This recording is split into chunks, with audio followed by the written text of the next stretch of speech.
What's up, everyone? Welcome back to the Cable Guys. This is episode 6. I think so. I think so too. I know most of you probably didn't watch the last episode because I wouldn't if I wasn't on the Senators either. But we, like I said before, we did have some few things drop through with a few guests. One of them actually being Mike Crimmins, who we have on tonight. He was working when we were trying to record last time, so we were able to get him here, which is great. Great interview that we just finished. A lot of good insight on what's going on with the Rockies and everything like that. We have a good chat with them, which is great. But like I said, probably didn't watch episode 5, so we'll probably call that our lost episode, which is okay. And kind of just going on from there. As always, though, I'm joined with Chris. Chris, what's going on? Well, I'm depressed. We were supposed to start our baseball season last weekend. We should have been in Watertown playing the Brewers. Last night, we should have been in Weymouth playing against the Cubs. We should have 2 games under our belt. We should be getting ready to play another one tomorrow morning, but coronavirus is keeping us inside and forcing us to simulate games and pretend that we're Dave O'Brien and Jerry Remy on the broadcast, which we're clearly not. We're broadcasting to one person. Shout out Paul Simpson for chiming in and paying attention and being our biggest fan of the Senators' virtual broadcasts. And unfortunately, we can't even win all of our games doing that. We're 1-1 there. We are 1-1, and we've had a few people getting on us about how the stats that we have for each player aren't accurate. So we might need to change that coming up soon. We know that Kyle, your brother, found some sort of Excel sheet in the deep dark web that if you put in averages from actual baseball leagues, they will convert it to what your MLB The Show stats should be. Correct. And I think we're going to have to filter everyone through that and change a few things. So we might be losing a few more games coming up. It's going to be hilarious when guys like me have like 99 contact because my CABL average is just outrageous and doesn't actually translate to the MLB. But I'm going to have like a 20 power because I don't hit home runs. Yeah, and I think that's basically what happened. You and me put our numbers through just to see what they would look like. We both ended up with 99 contact versus righties and lefties because we're not going to go through and figure out, well, this pitcher was a righty. So not going to do our splits. That takes way too much time. I don't care about that. But both of our powers were pretty low, even though I have a home run. But I have 10 doubles. I know. That's the thing that helps. So your power is bigger than mine. Nice. And then I had like a 99 discipline and vision too, because I have all those walks from that one season. Yeah. I mean, I just want to get back to baseball, man. I was sitting outside today playing with my dog or just kind of hanging out, and it was just warm. I was in a T-shirt. There was a nice warm breeze blowing. It's baseball season. What the fuck are we still doing inside? Yeah, I mean, that's basically what I do is I wake up in the morning, I go take a shower, and I sit literally right here because I'm working from home. Huh? You shower every day? Dude, this hair is so long and gross now that like I can see it, but it gets so greasy and everything that if I don't shower and like I just go from right there to right here and just start working, I'm not going to be awake and I feel gross all day.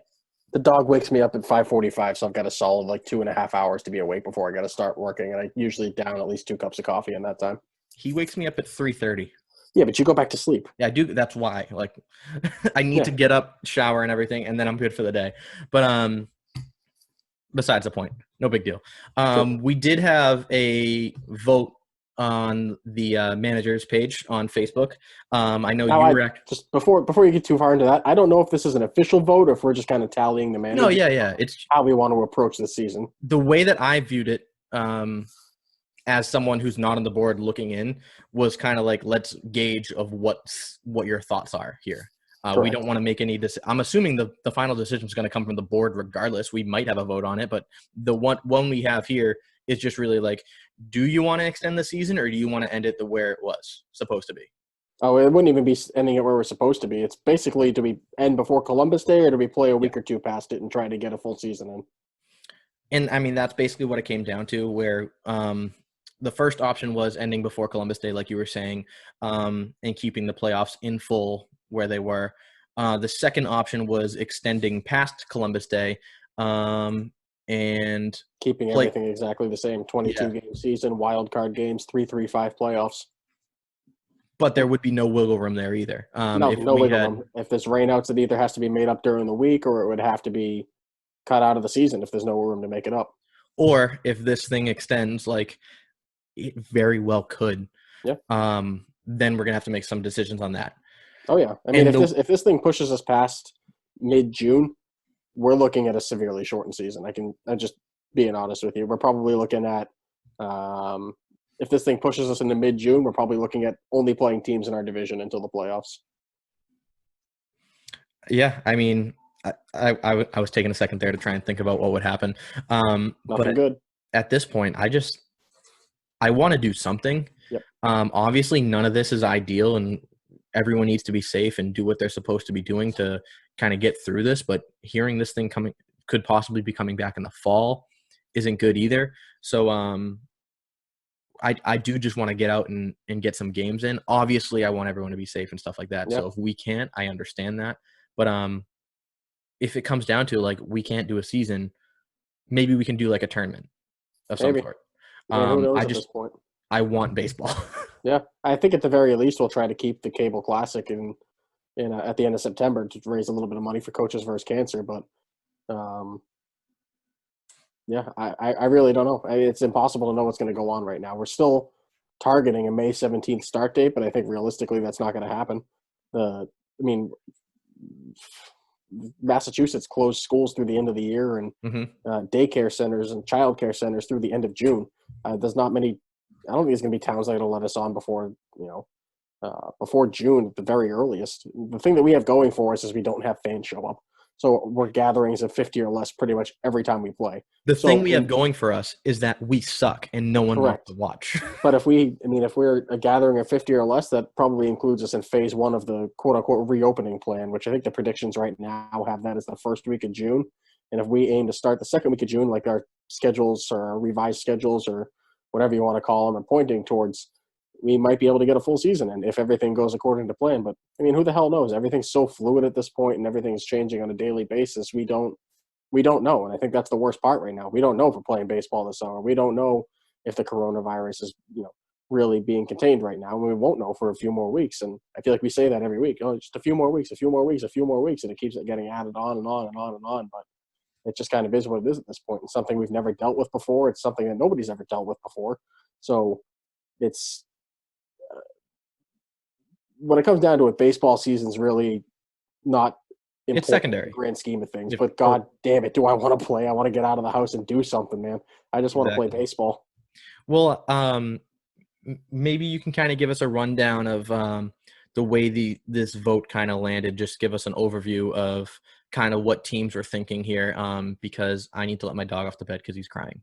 It seems like most of the teams that voted want to try and maintain that 22 game season with the full playoffs, knowing that we're going to be playing into late October. And I mean, the major argument against that is that who wants to be deciding a champion when it's 30, 40, 50 degrees out, whatever it is. But we play in cold weather in April is not that much of a difference. And again, the argument there is, well, the games don't matter as much in April as they might in the playoffs. And to that, I say, tough shit. We live in Massachusetts, man. If you want to play baseball, toughen up and get ready to play late into the fall. We tend to end mid-September when it's still pretty mild out. If you want to win a championship this year, you got to fucking toughen up and put your nuts on the table and play late into the fall and try and win some ball games in the cold weather.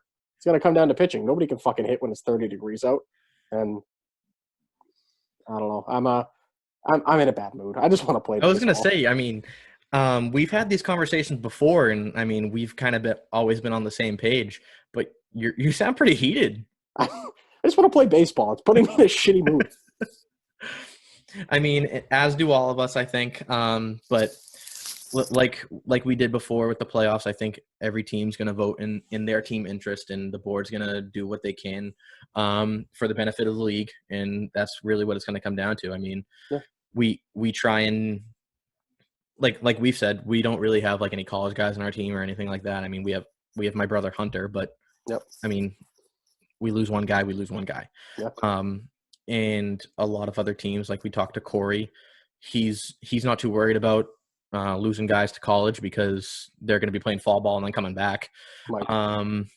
And I mean, it really comes up to what each team can do and what they think is going to be best for them. And I Yeah. get it. Yeah, I understand not wanting to play baseball in the cold weather, but I want to get as many games as I can this season. Like I said, we should already be by the time this podcast or show or whatever the hell this thing is comes out, we should already be 3 games deep into our season, and we're not. We're sitting in our houses. I'm hitting balls off of a tee into my net when I can. Um, I More than mean, I'm doing. yeah, I just want to be on the field, man. That's all I want to do. Yeah.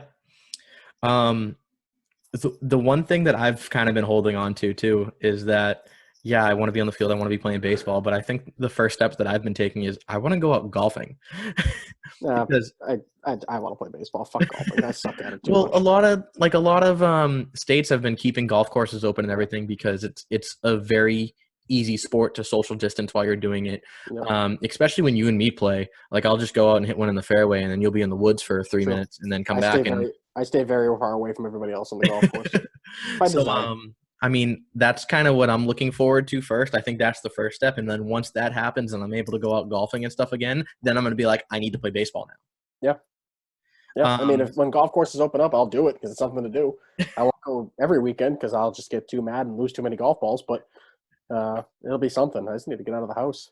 And I mean, I know everyone's okay with day drinking and stuff nowadays because we just can't go anywhere, so might as well start drinking. But at least it gives you an excuse and makes it look better when you're day drinking. True. I did a lot of day drinking today, and that was just hanging around my house. um, so we have that going on.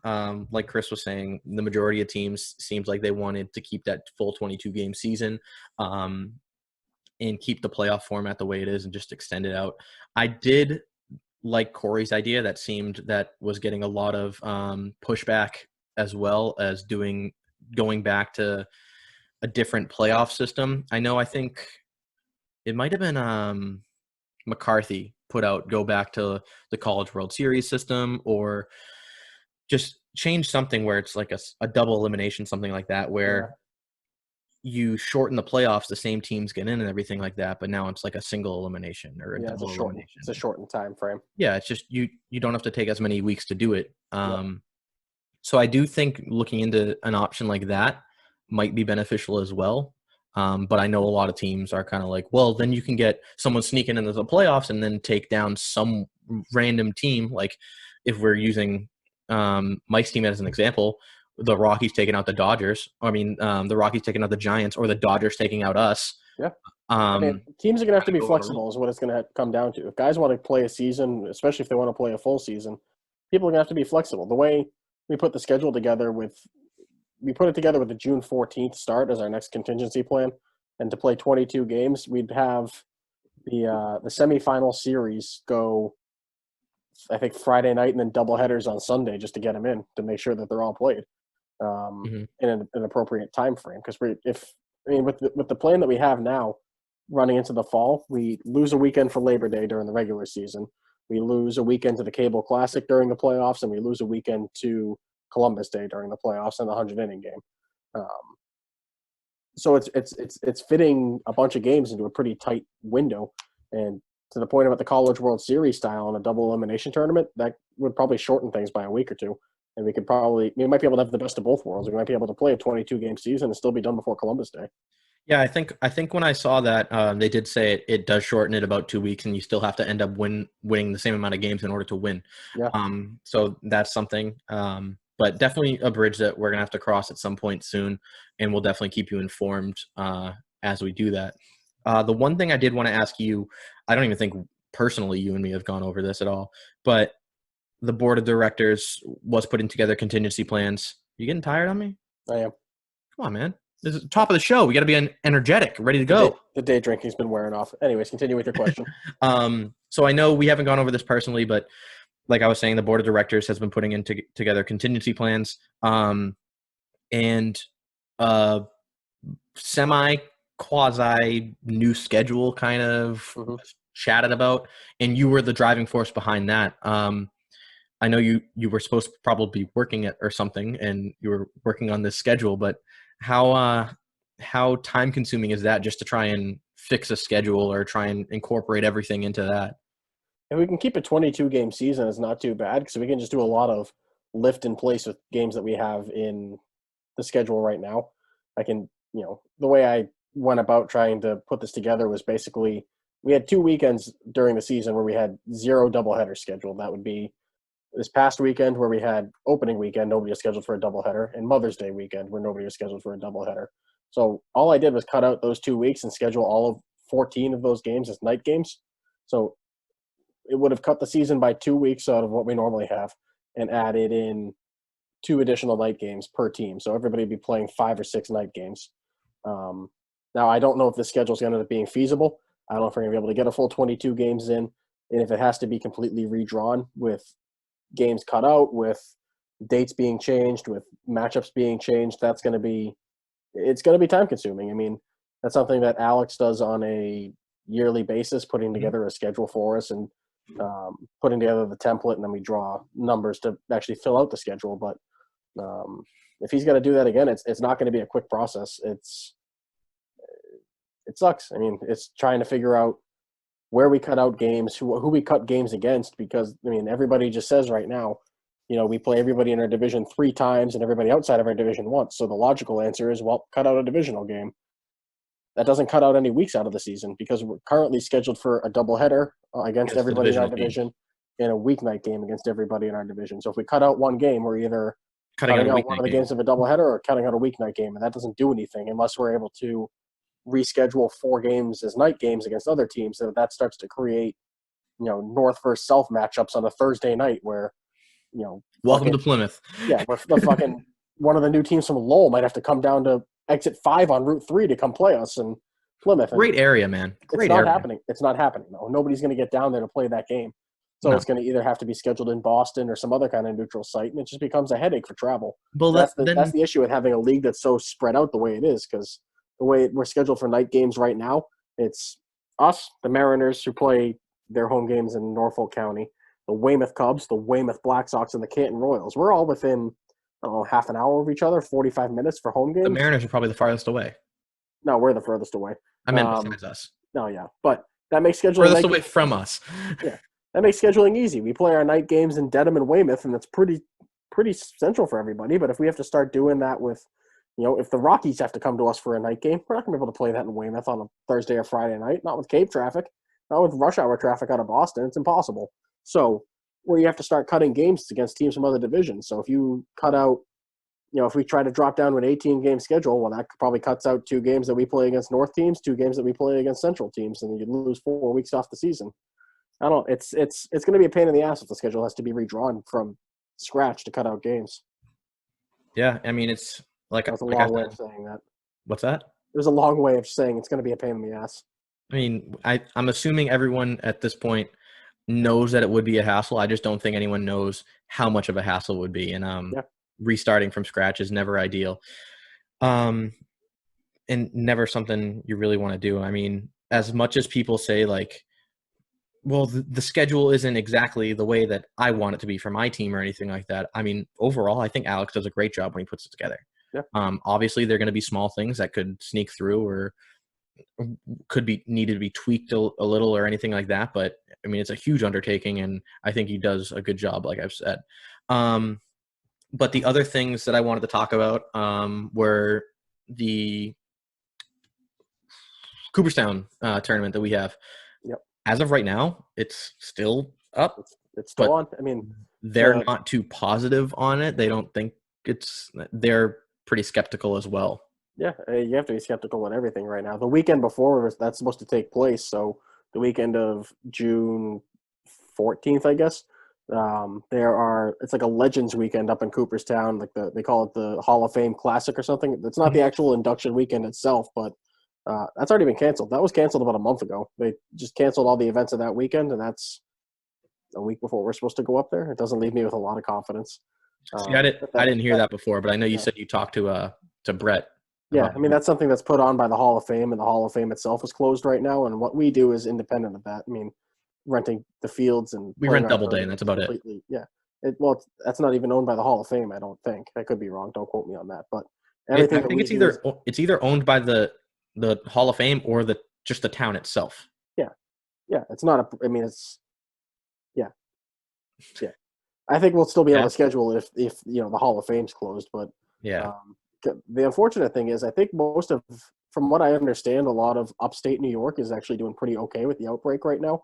New York City is obviously getting fucked, but the state of New York is just kind of operating as one whole entity right now. So until New York City kind of gets their shit under control, then it's going to continue to affect the rest of the state, which puts Cooperstown in a lot of jeopardy. And as we've said a million times, health and safety of everybody is priority number one right now. But I mean, I'm not confident in that tournament taking place. I hope it does. I want to go out there and play ball, but I'm not confident.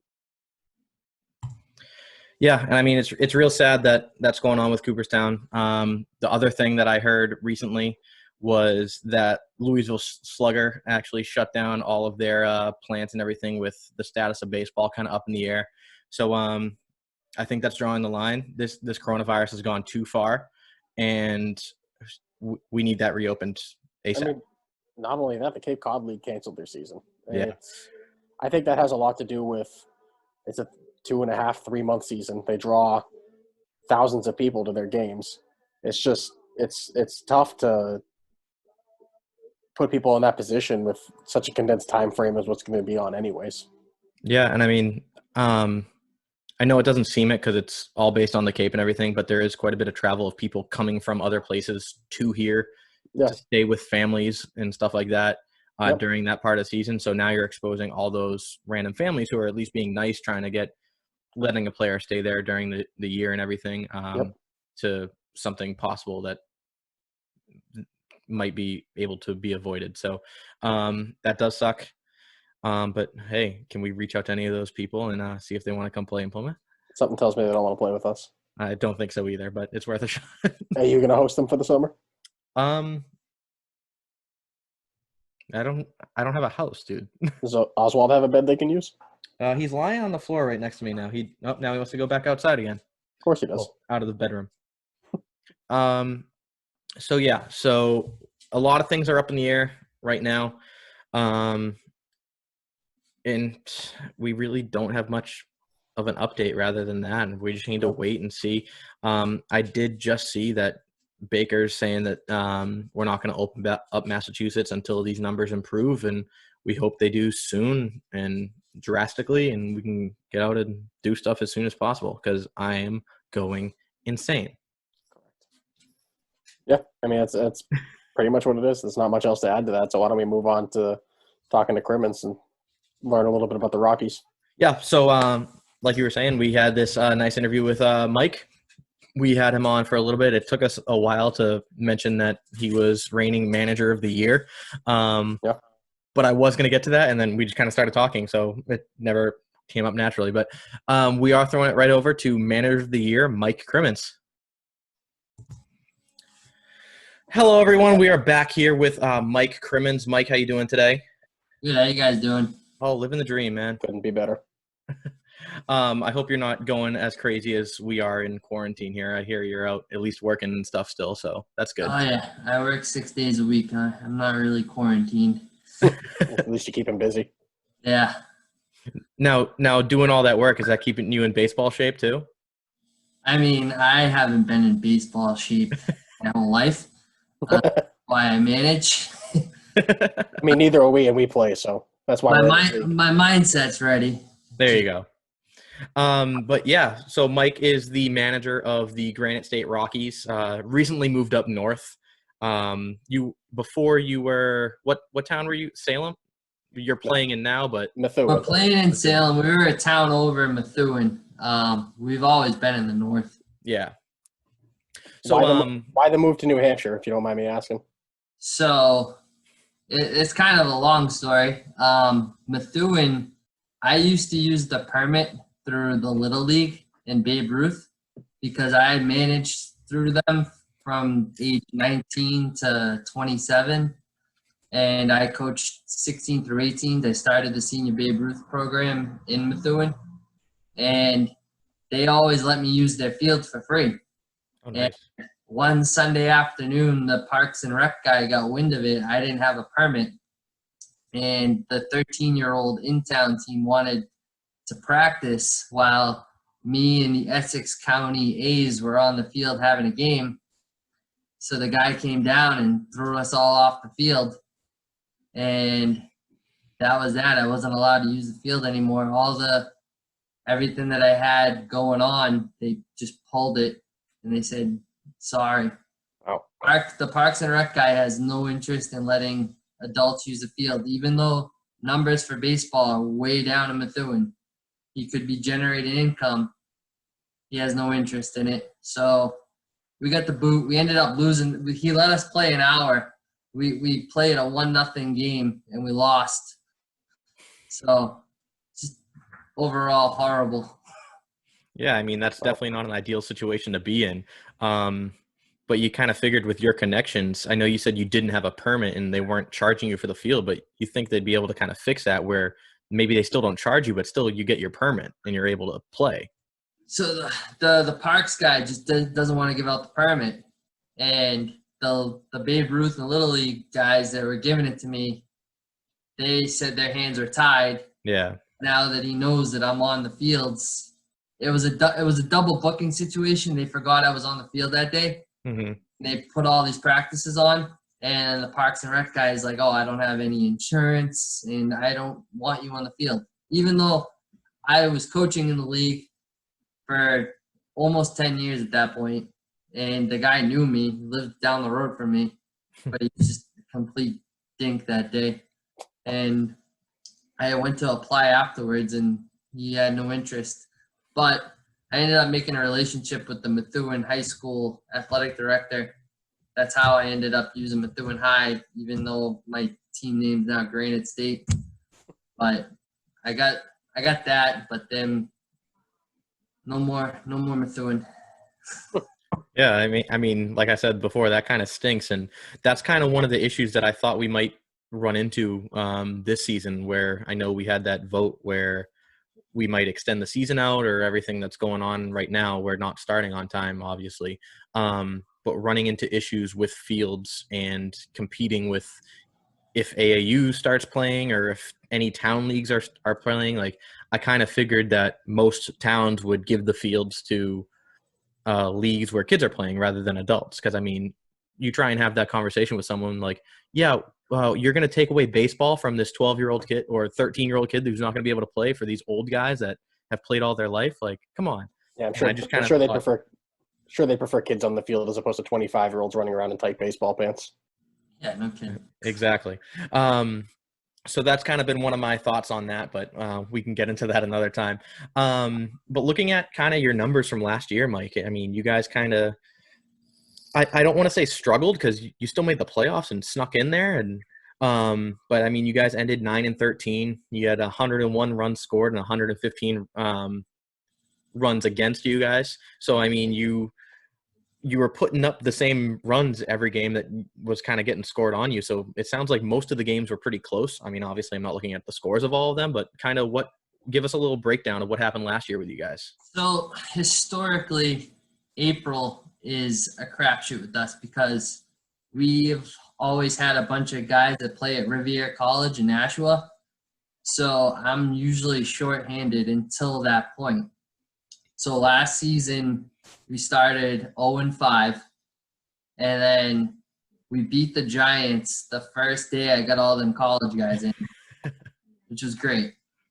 Always good to beat the Giants. Yeah.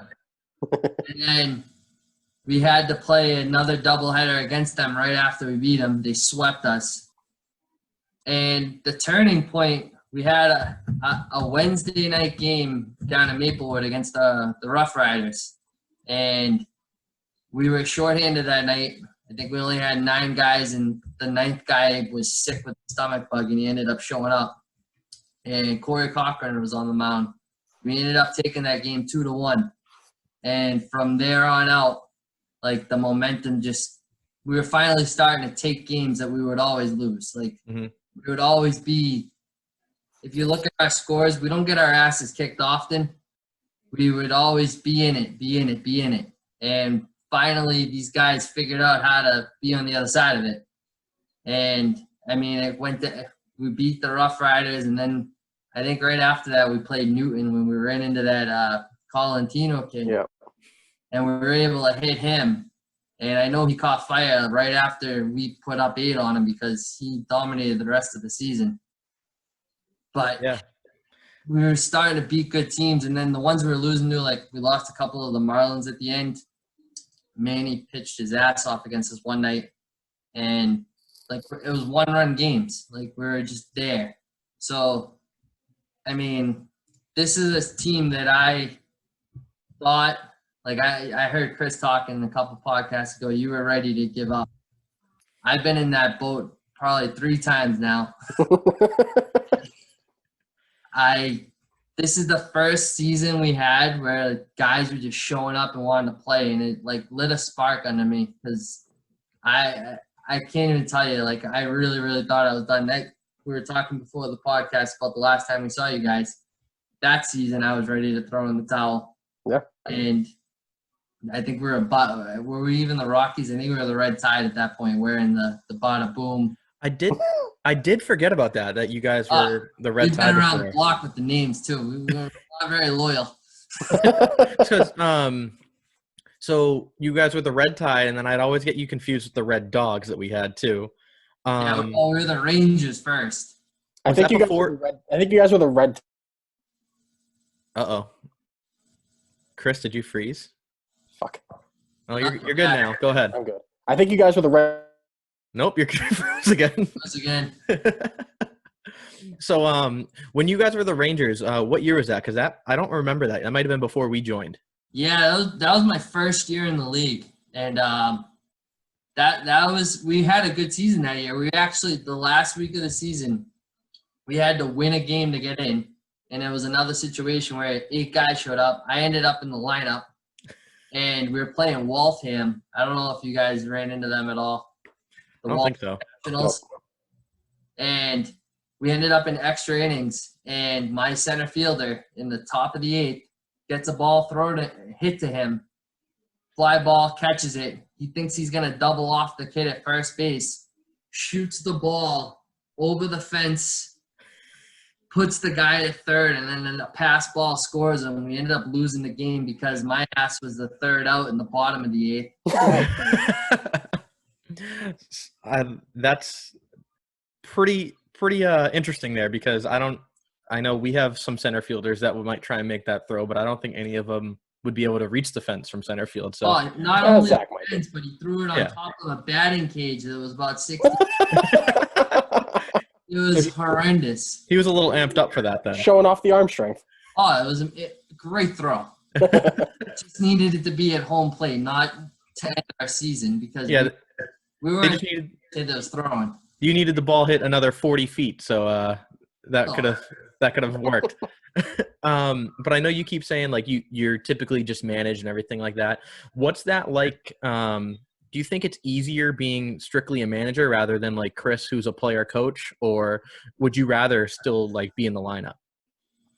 I just kind of came to terms with my skills were deteriorating, and I do blue collar work and my arm's shot. So, but my mind has always been baseball. Like I coached senior Babe Ruth with no ties to anybody. So I just always just had a passion for being involved in the game. And I've, for the most part, been a one-man show. A lot of these guys that came into the league for my team were from that program. So as the years went on, finally it was just becoming too much. And Nate McLeod stepped up, and he helps me, and it's taken such a burden off because, you know, I'm married now. Things come up.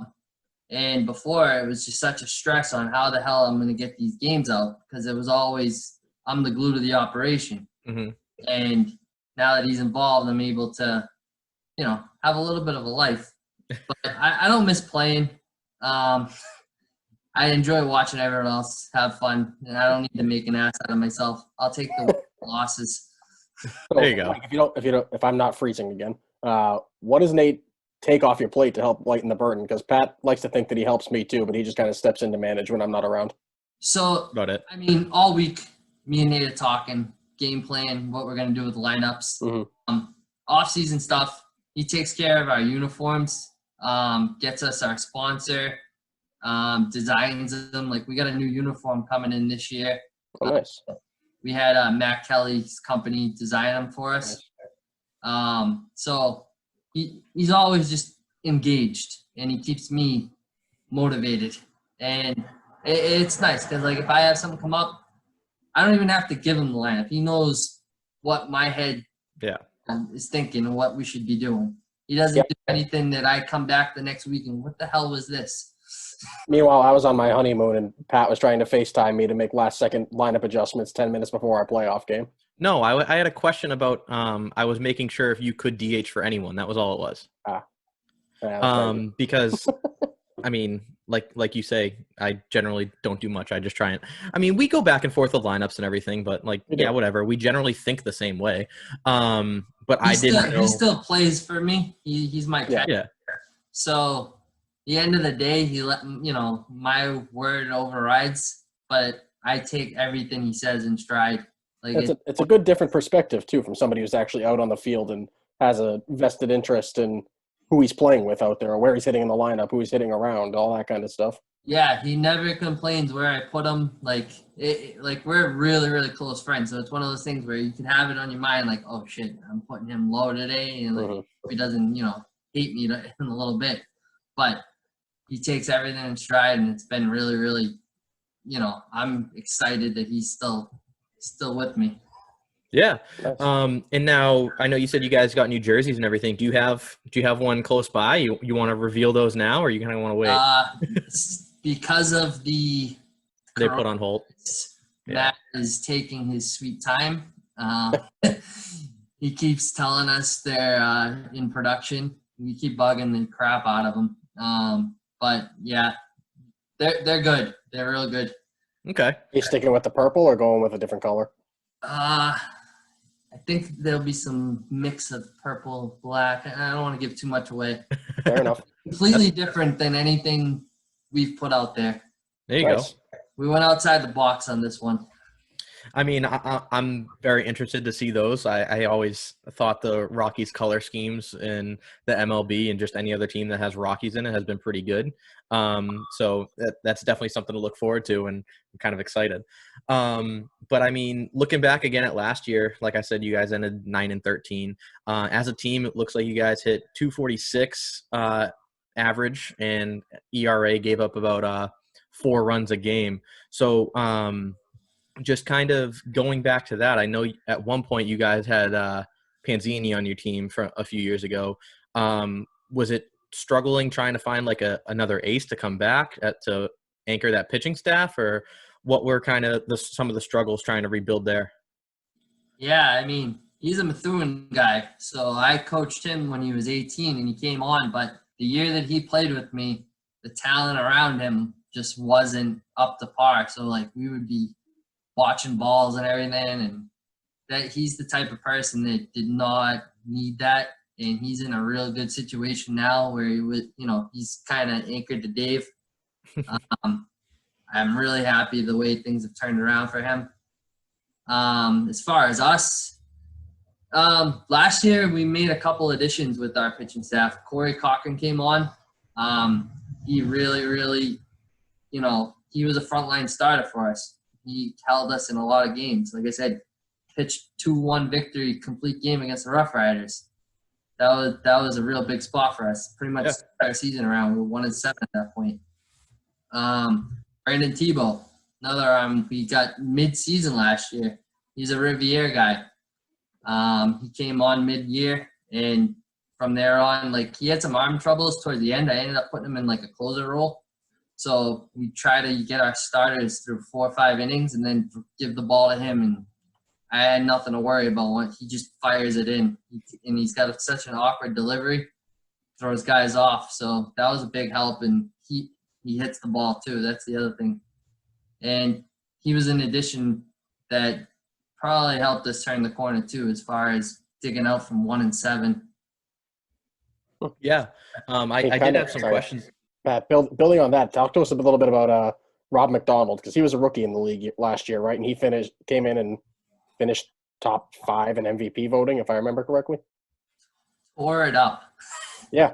I had never heard the name before. All of a sudden I look at the stats and the guy's hitting like 450. Yeah, he knocked in 24 out of our 76 runs, RBIs. So I actually had a few things on both of those guys.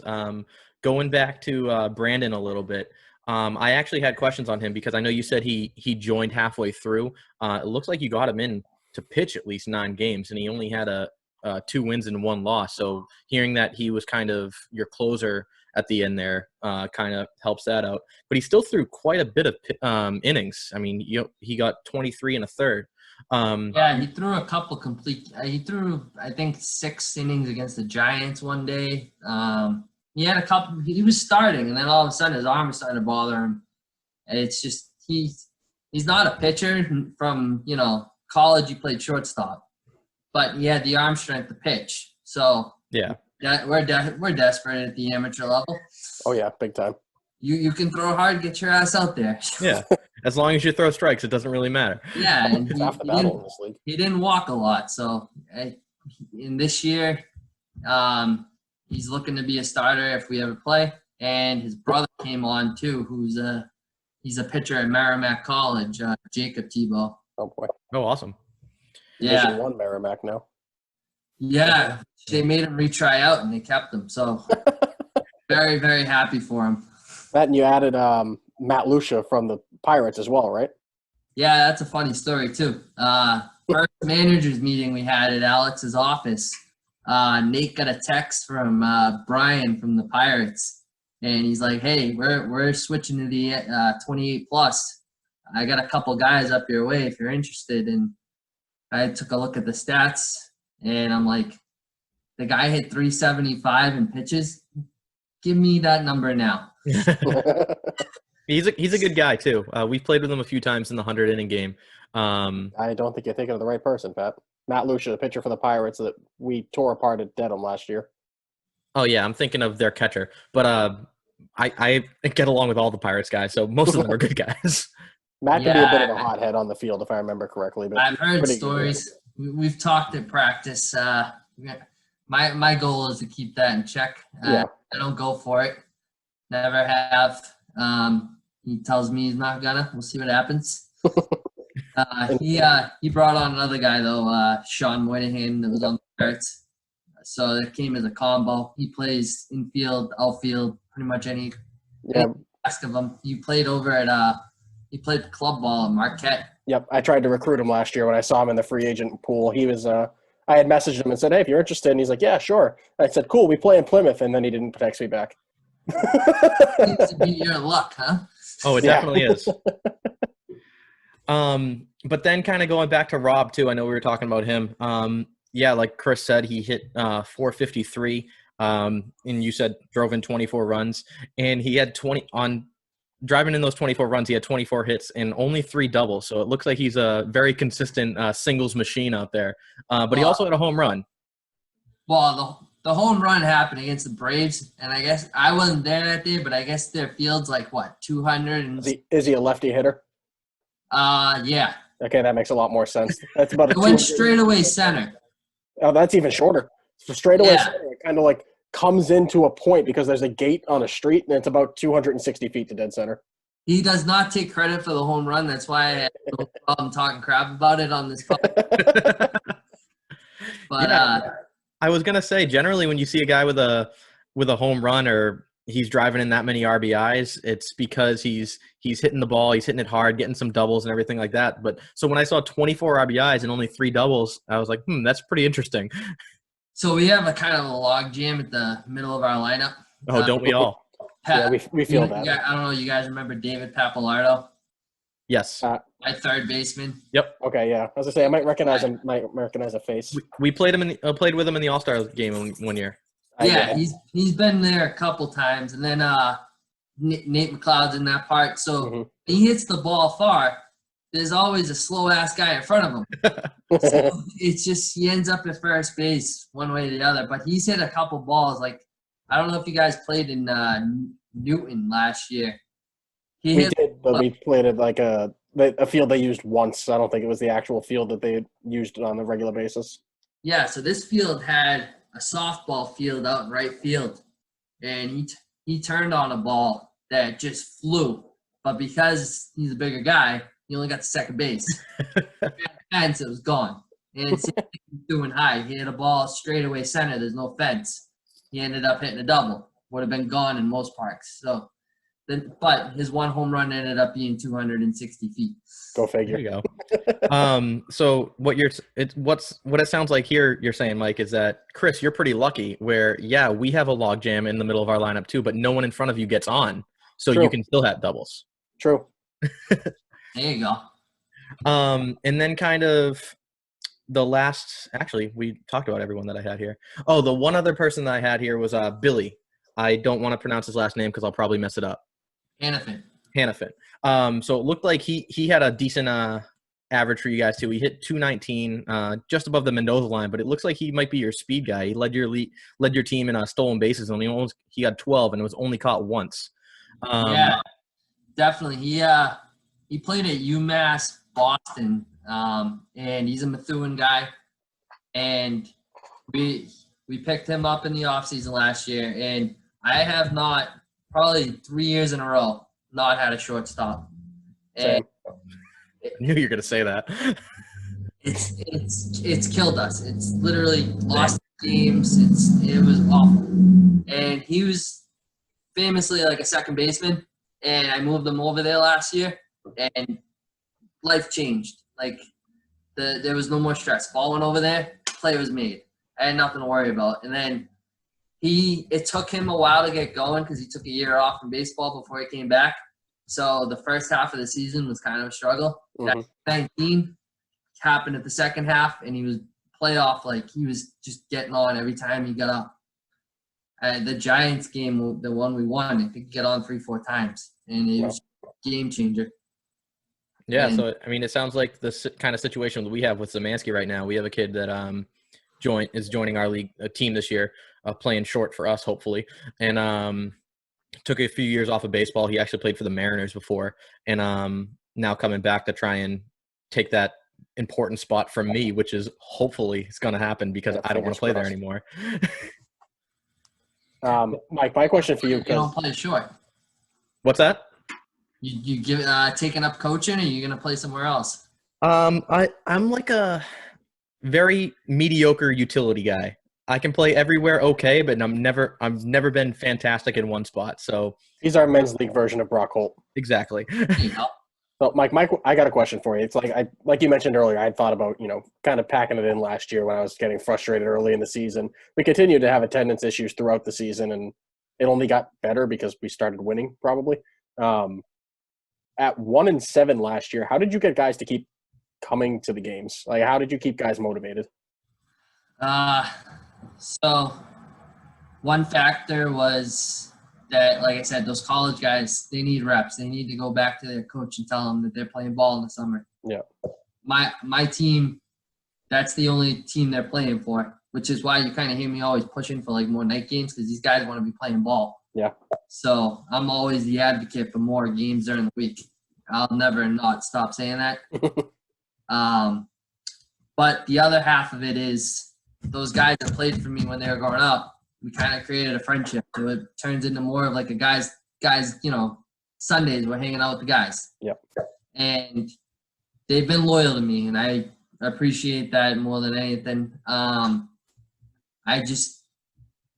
it's bad though. A couple years ago, like, there's been times where like I'm in the game, scrapping to try to find a body that's not even on my roster, which I'll add to my roster after. Yep. And it's just never anyone good. I can never find anyone good. It's always freaking Joe Schmo. Somebody to go stand out in right field and take up a lineup spot. Yeah, exactly. And I mean, I don't know. They stay motivated. They're having fun being there. We make it a good time. I don't put too much pressure on them. But 1-7, they knew they were capable of getting out of that spot, I think, because we were in most games. We got our asses handed to us a couple times early on, and we knew we didn't have our guys. Yep. They came in and we were competing. They knew we were going to turn a corner eventually, and we saw that our schedule was kind of lightening up a little bit. Like, we had played the Giants 3 times, the Rough Riders twice. Like, we played the Gators 3 times the first couple months of the season. Yep. But we were just like murderers row. So we were just taking our licks. And once the schedule lightened up and they saw that, we're not as shitty as we thought. The fact that you were able to keep them motivated and the fact that you've built that kind of loyalty and friendship with that team it's good. I mean, that's what you need in a men's league team, and it's makes you well deserving of taking manager of the year last year for that kind of turnaround, which I don't think we've mentioned. We've had Mike on for 45 minutes or whatever now, and we haven't mentioned that he's the reigning manager of the year in the CABL. First guy to win it without winning a championship. I didn't even know I was in the running for that. 9-13, like I heard from my mole Terrio, like, hey, you're gonna win. I'm like, I don't. How the hell did I even get nominated for that? Because if you go from 1-7 to 9-13, you get a little bit of credit there, Mike. I mean, sneaking into the first round of the playoffs, taking out the Giants there, and then taking the Marlins to 3 games as well. I mean, I definitely think that's a big turnaround that's definitely worthy of it. It's probably the fact that you guys took out the Giants why you got the votes. Everybody was very happy about that. I mean, we hung with the Marlins too. We won game 1, and then game 2 we ran into Manny, who just dominated us. We took us down in the regular season, and then took us down again. I mean, we faced Nick the 3rd game, but I'm sure they're gonna hear this. But Manny had the better stuff that week. Like, He was dominant. Yeah, couldn't believe what he was throwing out there. We couldn't touch him. Yeah, I mean, we definitely talk about a few times that in this league, it definitely seems like it's more of a pitcher's league, especially when you're only playing once, twice a week. If you get 2 guys that are studs, I mean, you're going to be able to run. But maybe kind of take us back. I know when we played against the Dodgers at the end of the year for the wild card game, we lost that, and we stuck around and watched your game for a little bit. But when we were leaving our dugout and everything like that, and the Giants were coming in, and they were like, well, like, why are we even here? Like, we got to go out there and just win this game now. Like, we should already be in this. Like, what was that? Was that like a driving force for you to try and go out there and prove them wrong? And I mean, do you feel like you should have been there or what? Yeah, I mean, I don't think they've ever really taken us too serious. We've had our issues too in the past. Seems like everybody's got a Giant story. Yeah, it's just, I mean, I respect them. They're good at what they do. Yeah. They find their way under your skin. And, I mean, we jumped on them early. That was the thing. And it got in their heads. And you could see them reeling when I think we went up like 3-0 early. And we were very, very vocal because we wanted it just as bad. And we like to chirp when it's the right occasion. That was the one that I told everyone, do what you want. Yep. Like, they're not going to hold back. You might as well not. And that kind of just motivated them to keep pushing because they punched back. It's not like we ran away with that game. They hurled their way back in. And it took I think we put it away in the 6th. We finally got ahead for good. But they were right there the whole time, and it just motivated them to keep going. Yeah. Yeah, I mean, you guys won that game 4-2, so I mean, it seems like it was a close game. Like I said, we left a little bit early. We left after probably about the 4th inning or so. But I'm trying to get you staying that long after what you guys went through. Yeah, it was definitely interesting. Chris wasn't there, luckily. He was on his honeymoon. Like I mentioned, I was on my honeymoon. I was sitting poolside in St. Lucia, just drinking tequila sunrises during the game. And as soon as the pool, right? Oh, yeah, poolside at swim-up bar. As soon as the game ended, I just switched to straight tequila. I said, I'll talk to you guys when I get home later in the week. That was the drunkest I went to St. Lucia for my honeymoon, too. Oh, did you? Nice. Yeah. Nice. Sandals, whatever the golf one is. Oh, I went to Sandals. Oh, crap. Why'd you go to the golf one? My wife. Because it was the cheap. It was the most value. It was a 9-hole golf course. It was a piece of shit golf course. All right. I stayed at the there. one all the way at the end of the island. It took nice. To get there. It's such a beautiful place. No free ads, Chris. The Grand. Oh, she just walked in. The Grand. Oh, so you were at the big one, the party one. Yeah. I was there for 2 weeks too. Holy moly! You went on a 2-week honeymoon? Yeah, we went big. Nice. We Bring did the belt with you? We did 8 days. No, the belt didn't make it through. Couldn't get that through customs. In the bag. But then, I mean, after you beat the Giants, you moved on, played the Marlins. Like you said, you won the first game 10-8. I mean, it looks like it was a pretty high-scoring game. And then the next two, you lost both of them by 4 each. But it sounds like you were in both of them, like you were saying. Manny was dealing and stuff like that. The Marlins are a good team. I mean, you must have been on a high coming off of that Giants game, right? Oh yeah, they definitely. And it was hard to keep because that game happened and we had to bounce back quick. Mm-hmm. And game one we went up against Jovan, and we ended up getting on him early too. But they punched back, we punched. It was a brawl that night. And then game two, Manny dealt, and that game was close to the fifth, and I think they broke it open then. It was like 1-1 the whole time. We had Corey going for us. But I'll tell you, taking college guys, complete risk, because that was the week those guys needed to start getting their shit together and going back. So I was losing guys. I lost one guy to my starting center fielder to soccer. I had guys going on vacation again. Like, playoffs, and you're running into roster issues. It was just like you can't avoid it at this point. And like I get sick to my stomach putting 18 guys on my roster because like they're all gonna show up the first few weeks and you like your head spinning and like you think that guy and that guy. But then I'm in August and I'm playing these playoff games and I got freaking 10 guys in my dugout trying to win the games that count.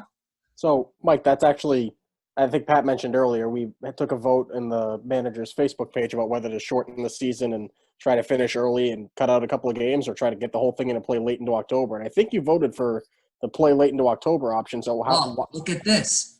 Fall ball ends around late September-ish. Okay. You're going to get them back on the after swing. I got that. Okay. That makes more sense. That was we ended early. I'm screwed again. So you're like, okay, I have this worked out. They're going to play at the beginning. We're going to lose them for like a month or two, and then they're going to be playing every day. So we're going to get them back, and they're going to be at their prime. Exactly. I got excited, too, this year. Like, I thought we were going to start, like, on time before this whole Corona thing, but the college season ended before we went into quarantine. So I had all these guys ready to go. I had, like, 17 people showing up to practice. The D1 kid was ready to roll. And then, Trump ruined it. Yeah, I mean, it's definitely a different world that we're living in right now. The first thing that I heard when all these colleges were canceling their seasons and everything, I think I texted Chris that day. I was like, we need to reach out to every single college that we know of and try and get whoever is on that roster to come to Plymouth. Yeah, pretty much. Yeah. It's such a double-edged sword, though. I'll tell you. The guys are starting to graduate that I've added. So, like, David's done at Riviere, Tebow's done at Riviere. So, like, now I think this was going to be the first April that I was going to be able to probably not lose every game. If you look at every single year, I start off 0-4, 0-5. I don't win games in April. Not a thing. So, like, that's been my biggest problem. Like, I'm always digging myself out of a hole. So, it's hard to find guys that just want to play ball that don't have other commitments. Yep. So, yeah, I mean, I think I got the group. But there you go. I mean, it definitely is tough, especially at our age where things just start coming up. You got families, you got people are getting married now, and people got to go to work and everything like that. So it definitely is hard to try and fit in baseball. We do it whenever we can. And when you have that core group of guys that's committed to your team, committed to just wanting to have a day out doing nothing and hanging out with the guys and play baseball while you're doing it, it's definitely a good thing to have. So it sounds like you got a little core that you're building around over there, and that's good. Yeah. Awesome. So, I mean, any other key additions you guys had this year? I know you've talked about a few guys, but anyone else coming to mind? That was it. We lost 3 and added 3. I almost had a 4th. We were supposed to have Kenny Polanco join us. He was the Hockey League MVP. Methuen guy, me and Nate played with him. Mm-hmm. He was locked in, but he also made commitments to the Expos but he thought he was playing just Park League with him. Didn't realize he signed up for both teams. So his loyalty rolled with him because he knew him from Yawkey. So That's shitty. Brandon put the same team in for Park League and our league. Gotcha. Interesting. He with him. We were pumped. We thought we had it. I mean, putting Facebook posts up, and the Rockies page was getting like 600 views in a week. We're doing big things, and then I got the message from Brandon. Reached out to me and told me what was going on. So I respect that part where I didn't get blindsided later on. At least time to figure things out. But that's it. And then we added those 3 guys, and everyone else is coming back. We lost 3, but the 3 we lost Nate Riccicelli, who's the former All-Star. Mm-hmm. But work got in the way with him, and the other 2 that we lost, they weren't interested in playing anymore. But yeah. So I mean, I guess there's one question that I want to see if I can pick your brain on to see if it helps us at all. But I know a lot of times that when we're trying to fill out rosters and everything, we do tend to dip into the same pools of players that everyone else in the league is, just because, I mean, we're around this area and things like that. What do you use to try and entice people to play with you rather than playing with someone else? Like if multiple teams are approaching the same player at the same time, is it basically just based on location or just who you know, or what's going on? So I'll go back to like Rob. Rob, I found in the player pool last year, and I know he had an offer from a couple of the teams. And it sounds so cool when we say offer. It sounds like, I'm going to sign my contract with these guys. Yeah, exactly. But like you see his resume, and like he played college ball and he pitched, and that's all I needed. So, I mean, you got to take that with a grain of salt though too, because I played college ball and I pitched and I suck. Yeah, I mean, I've had a few of you on my team too. Thanks. I just kind of take it an approach like an eye approach. Like I'm pretty laid back. You're not gonna come here and get treated like we're in here to play professional ball. We're in here for Sunday fun, but we're gonna try to win some games.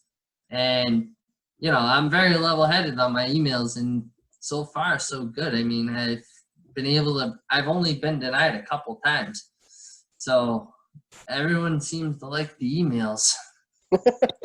There you go. Do you focus mostly on guys that you find north of Boston, or will you try to reach out if somebody elsewhere looks like somebody that can contribute to your team? So the only one that was Nate Riccicelli was traveling from Jamaica Plain, which was an issue because we kept going north. Yep. And we ended up having a lot more home games than Methuen the last couple of years, and we did the first couple of years we were down in Boston where we were playing towards like Salem, Mass, and it was easier for him. So if you look at the bulk of my roster, it's mainly Merrimack Valley, and it's been stuff that's been word of mouth. A lot of these guys are just bringing in people for me to meet, and we go from there. I use the player pool for a few guys, but a lot of it's just word of mouth at this point. And having that college like pool to tap into, like David, I coached when he was in high school, and he's just kind of been my unofficial GM, bringing them in. And, we go through some bodies, but at the same time, we've found enough of a core to keep it going. Yeah, we've kind of got a similar thing going with our catcher, Cam Deegan. Now he's bringing in a good amount of guys from his time at Johnson and Wales down in Providence. So that's been helping us a lot to build our roster the last 2 years or so. But, I mean, when we first started off, we used the player pool quite a bit. I think the first year we had 4 guys on the roster that were from the free agent pool, including Earhart. I can think of 3. Who's the 4? We had Earhart, Giuseppe, Eddie, and Matt. Oh, Matt. No, Jason's a lot of highs and lows in that thing, I'll tell you. Yeah. There was just out of that group that Jason won the Cy Young back-to-back years, and Eddie McElroy had 2 hits in his entire career. So he paid for his jersey though. Yeah, he paid. The second year we had a team, he paid in full, never showed up to a game. I just let him keep the jersey, never asked for it back because I didn't want to be asked about a refund. I had one guy in my first 2 years. He didn't put his birthday down, and we found out he was 10 years older than he was like 35 years old. I am 12. Yeah, and he showed up, and he like couldn't hit, and it was just terrible. And I ended up starting him a ton because guys weren't showing up. Yep, definitely happens. Yeah, so it's a lot of highs and lows. Rob McDonald or Efren Vega. So, I mean, when you heard that the Expos were coming in, the Merrimack Valley Expos, were you kind of like, oh, these guys are close to me, like I'm going to be competing with them for players and everything like that? Or I mean, I kind of, from his player preview, it looks like he just kind of grabbed a bunch of guys he knew from playing ball, Yacht League, stuff like that. I think the location is just what he's going to use as a field. Yeah, They look like a lot of local guys. So I'm not too concerned with that. The other two Lowell teams, those I know there's a couple of Methuen guys on one of the Lowell teams. What's his name? Mark's team. He's a couple of guys. So those teams, because they're coming from the Greater Lowell League, you know, our guys are gonna go that way because they were playing during the nights and we play on the weekends. So they knew about that league. I'm not too worried about losing anyone to Brandon's team though, but he does got a nice field. I'm happy about that. Our travel went way down with this new alignment. Even though I have to go see you two in Plymouth at the end of the year. hey, Plymouth beaches are fantastic at that time of year. We'll take you guys to the Cabbie Shack after the game. Yeah, but not anymore. It's like going to be like October when I have to go now. Plymouth golf courses are great at that time of year. Yeah, but I mean, like we've said a few times, it does sound like you got a good group of core guys that's really driving that team, and even a few guys that are able to bring in some more people from colleges and stuff. As much as it might scare us that we're going to start playing more college guys, it's good for the league, and it's great to hear. And maybe I have to not play baseball as much because I'm starting to suck. So it's great to hear that, Mike. I know Chris is going to have a question for you before we get out of here, but yeah, we appreciate having you on and kind of hearing what's going to happen with the Rockies this season when everything starts up. And we hope to see you soon in Plymouth. Appreciate it. All right, my trivia question tonight. There's been one player in Major League history that's hit a grand slam from both sides of the plate in one game. You know who it is? Oh, jeez. Do you need a hint? So is it a Red Sox? It is a Red Sox. Okay, now you're not Jeff getting Fry? it. Jeff Fry. That's a throwback. No, it's not Jeff Fry. Bill Miller against the Texas Rangers. That was my second guess. Same inning too, right? I think he hit a grand slam from one side of the plate and a home run from the other side of the plate in the same inning, then hit a grand slam later in the game. But just casually hitting 3 home runs and driving in 10 RBIs in one game. That's how you become a batting champ. Well, not really, but Bill Miller. We love Bill Miller. Good question. Another victim tonight. It's okay. We're going to get someone on that gets them right. Nobody's gotten one yet. I'm surprised. No one's caught on to what we're doing either. Nope. Just throwing Bill Miller questions out there. All right, somebody's caught on to what we're doing. Thanks for If you joining go us. back, every single answer has been something related to Bill Miller. Which we only tell you because I think I'm out of Bill Miller trivia questions now. He was only with the Sox for like 3 years. Now you got to move on to Jeff Fry. I'll keep That's that a in mind. throwback. But again, we appreciate the time, Mike. Thanks for coming on and chatting Rockies with us. And then, like I said, hope to see you in Plymouth sometime soon. Yeah, thank you guys. I appreciate you having me. No problem. All right, We'll see thanks, you Mike. later. Have a good night. You too, guys. Bye-bye.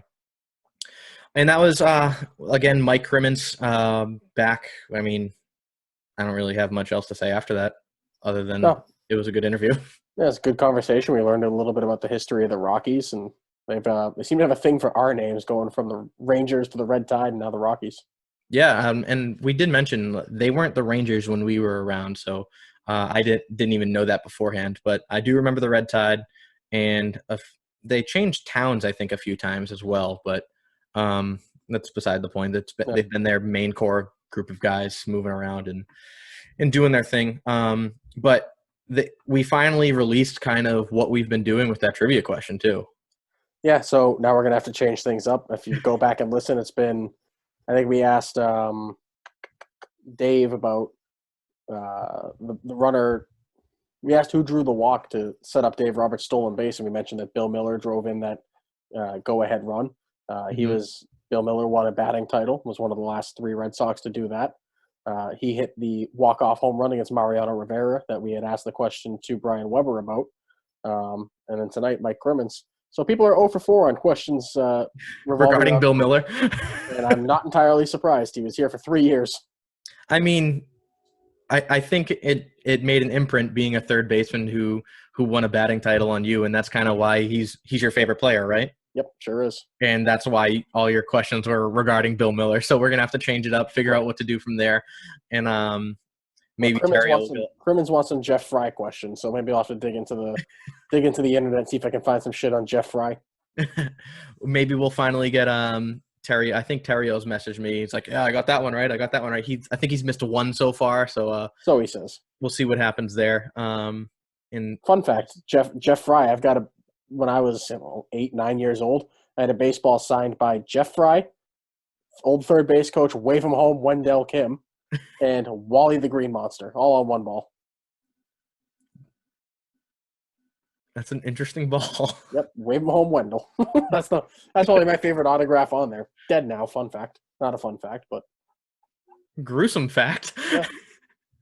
Anyways, but yeah. So I mean, that was about it. I know it's probably going to be a little bit shorter than the Senators bonanza that we had last week, and a little bit shorter than some of our other episodes. But hey, we don't have much of an update, and we're going to cut down from. We were trying to do 2 teams a week for the team previews. We're going to have a little bit more time now, so we'll space those out a little bit more. Yeah, we're going to cut back to probably 1 a week, or maybe take some weeks off and talk about some other stuff. Who knows? But like we've said, everything's so fluid, changing right now. We hope all of you are out there staying safe, social distancing, doing everything that you should be doing so we can get back out on the diamond as soon as possible. What's up? No, you're right. That pretty much sums it up. Yeah. So before we go, your buddy behind you got anything left? He's just happy that we've used all of our Bill Miller questions so we can move on to something else now. All right. So we'll see you guys next week. See you all next Tuesday, and hopes everyone's staying safe. Later. Good night.